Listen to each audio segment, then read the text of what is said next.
like to hear the next part of the story? Story? Did you say story? No, Matilda, what are we waiting for?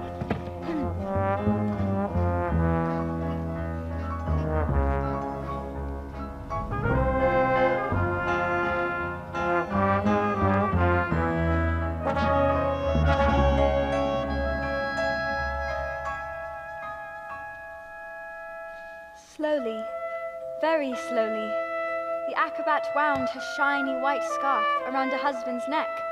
For luck, my love, she said, kissing him with the gentlest of kisses.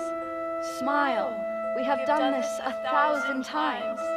But suddenly, she hugged him with the biggest hug in the world, so hard that he felt she would hug all the air out of him.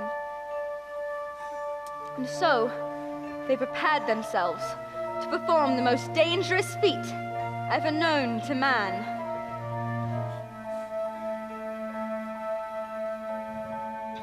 The great Escapologist had to escape from the cage, lean out, catch his wife with one hand, grab the fire extinguisher with the other, and cover the flames in foam within 12 seconds before they reached the dynamite and blew his wife's head off.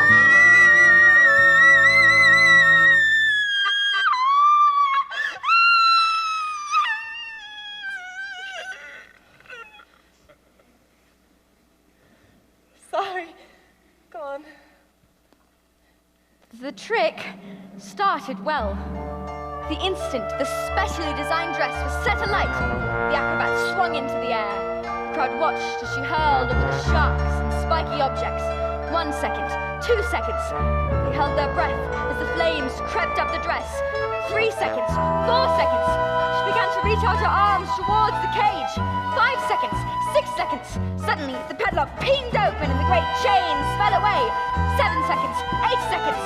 He reached out one huge muscled arm to catch his wife and the child. 9 seconds, 10 seconds, 11 seconds, and he grabs the head of the fire extinguisher and covers the flames before they can both be blown to pieces.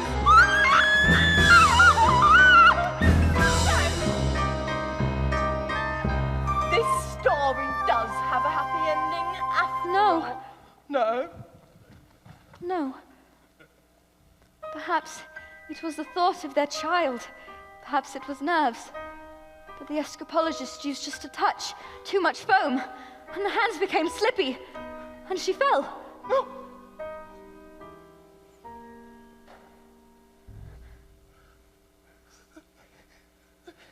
Was she all right?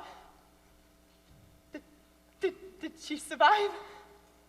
She broke every bone in her body, except for the ones at the ends of her little fingers. She did manage to live long enough to have their child, but the effort was too great. Love our little girl, she said. Love our daughter with all your heart.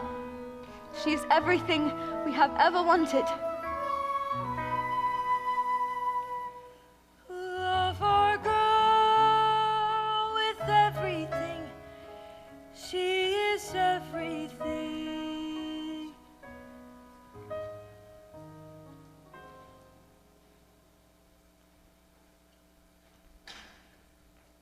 And then she died.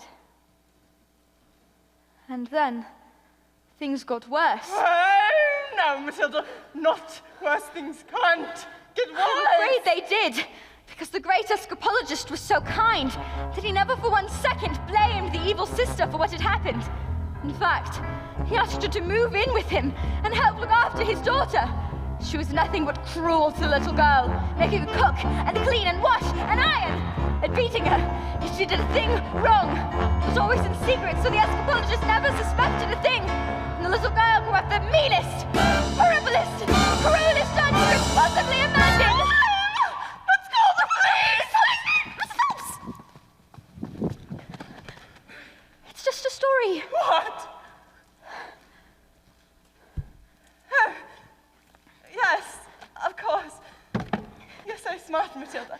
Your parents must think they won the lottery having a child like you. Oh, yes, they're always saying that, in fact. They say, Matilda, we're so proud of you. You're like winning the lottery. Right.